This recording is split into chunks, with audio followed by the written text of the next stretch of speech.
ওয়ালাইকুম আসসালাম রাহমাতুল্লাহ। জি, কোমরে হাত রেখে সালাত পড়া নিষেধ। এটা সহিহ বুখারী এবং মুসলিমের হাদিস। আল্লাহ রাসূল সাল্লাল্লাহু আলাইহি ওয়াসাল্লাম নিষেধ করেছেন।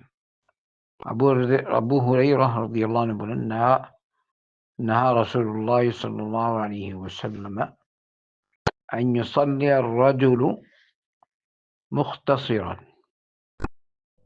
কোমরে হাত রেখে সালাত পড়তে নিষেধ করেছেন। এটাই হলো আসাহ রিওয়ায়া। হাত রাখবে দাঁড়ানো অবস্থায় বুকে,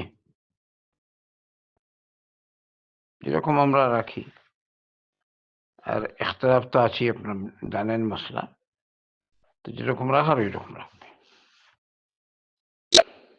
কিন্তু কোমরে রাখবে না। এই রিওয়ায়াতটি বুখারী এবং মুসলিমের হাদিস। আল্লাহু আকবার। ইমাম নববী, হাফেজ নববী বলছেন যে এটা কেন আল্লাহ রাসূল নিষেধ করেছেন। কেউ কেউ বলেছেন এটা হলো ইহুদীদের স্বভাব, কেউ কেউ বলেন এটা শয়তানের কাজ, কেউ কেউ বলেছেন এটা হলো অহংকারীদের, যারা মুতাকাব্বির অহংকারী তাদের অভ্যাস। অতএব মানা। বাকি নামাজের বাইরে অসুবিধা নেই, যদি তা কারো প্রয়োজন হয়।